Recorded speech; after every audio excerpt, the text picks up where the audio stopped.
AICC ಕಾರ್ಯದರ್ಶಿಯಾಗಿ ಮತ್ತು ಕೇರಳ ರಾಜ್ಯದ ಉಸ್ತುವಾರಿಯಾಗಿ ನೇಮಕಗೊಂಡ ಕಾಂಗ್ರೆಸ್ ಮುಖಂಡರಾದ ಪಿವಿ ಮೋಹನ್ ಮತ್ತು ಮಾಜಿ ವಿಧಾನ ಪರಿಷತ್ ಸದಸ್ಯ ಐವನ್ ಡಿಸೋಜಾ ಅವರಿಗೆ ದಕ್ಷಿಣ ಕನ್ನಡ ಜಿಲ್ಲಾ ಇಂಟಕ್ ವತಿಯಿಂದ ಸನ್ಮಾನ ಸಮಾರಂಭ ನಡೆಯಿತು। ಈ ಸಂದರ್ಭ ಮಾತನಾಡಿದ ಐವನ್ ಡಿಸೋಜಾ ಅವರು, ರಾಷ್ಟ್ರ ರಾಜಕಾರಣದ ಬಗ್ಗೆ ಅಪೇಕ್ಷೆ ಇರಲಿಲ್ಲ, ಜಿಲ್ಲಾ ಘಟಕದ ಅಧ್ಯಕ್ಷ ಆಕಾಂಕ್ಷಿಯಾಗಿದ್ದೆ। ಇದೀಗ ಹೈಕಮಾಂಡ್ ದೊಡ್ಡ ಜವಾಬ್ದಾರಿ ನೀಡಿದ್ದು ಮುಂಬರುವ ಕೇರಳ ಚುನಾವಣೆಯಲ್ಲಿ ಪಕ್ಷ ಉತ್ತಮ ಸಾಧನೆ ಮಾಡುವ ನಿಟ್ಟಿನಲ್ಲಿ ಯೋಜನೆ ರೂಪಿಸಬೇಕಿದೆ ಅಂತ ಹೇಳಿದರು।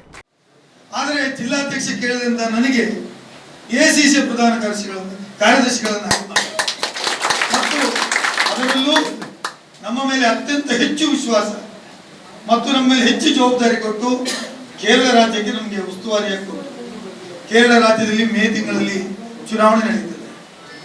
ರಾಜ್ಯದಲ್ಲಿ ಚುನಾವಣೆ ನಡೆದಾಗ ಅದು ಕೇರಳ ರಾಜ್ಯದಲ್ಲಿ, ಅದು ನಮ್ಮ ರಾಷ್ಟ್ರೀಯ ನಾಯಕರಾಗಿರ್ತಕ್ಕಂಥ ರಾಹುಲ್ ಗಾಂಧಿ ಸ್ಪರ್ಧೆ ಮಾಡಿ ಅವರ ಈಗ ಸ್ವಕ್ಷೇತ್ರ ಅಥವಾ ಸ್ವಜಿಲ್ಲೆ ರಾಜ್ಯ ಆಗಿರ್ತಕ್ಕಂಥ ಕೇರಳ।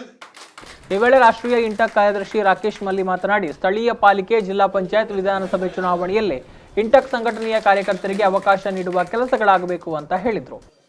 ಕಾರ್ಯಕರ್ತರಿಗೆ ಒಂದು ಅವಕಾಶ ಮಾಡಿಕೊಡಲು ಒಂದು ಯಾನೆಗಿಲ್ಲ ಏನೊಂದಿಲ್ಲ ದಯಬಂದ ಬಿಜೆಪಿ ಪಕ್ಷದಲ್ಲಿ ಸೈಕಲ್ ತೊರ್ತದ ಒಬ್ಬಿನೇ ಒಂದು ಮುಳಿತ ಇಲ್ಲಿತ್ತಿನಾಗಲ ಒಂದು ಎಂಪಿ ಸೀಟದ ಒಂದು ಅವಕಾಶಗಳು ತಿಕ್ಕೊಂಡು ರಾಜ್ಯಸಭಾ ತಿಕ್ಕೊಂಡು ಅಂಚನೆ ನಮ್ಮ ಕಾರ್ಮಿಕರಿಗೆಲ್ಲ ಒಂದು ಆ ವಿಧಾನಸೌಧ ಪಾತ್ರ ಅದನ್ನ ನಮ್ಮ ಮುನ್ಸಿಪಾಲಿಟಿ ಅವಾರ್ಡ್, ಜಿಲ್ಲಾ panchayat award, taluk panchayat award, corporation award ಪ್ರತಿ ಒಂದು ಜಾಗದಲ್ಲಿ ಒಂದು ಪಾತ್ರ ಒಂದು ಅವಕಾಶ ಮಾಡಿಕೊಡ್ಲಿಂದ।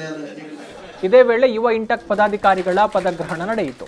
ಸಂದರ್ಭ ಕಳ್ಳಿಗೆ ತಾರನಾಥ ಶೆಟ್ಟಿ, ದಕ್ಷಿಣ ಕನ್ನಡ ಜಿಲ್ಲಾ ಇಂಟಕ್ ಅಧ್ಯಕ್ಷ ಮನೋಹರ್ ಶೆಟ್ಟಿ, ಇಂಟಕ್ ಮುಖಂಡರಾದ CA Rahim, Aboobacker Krishnapura, BK Suresh, Tejasvi Raj, Lukman, DR Narayan, Nagendra, Puneeth Shetty ಮತ್ತಿತರರು ಉಪಸ್ಥಿತರಿದ್ದರು।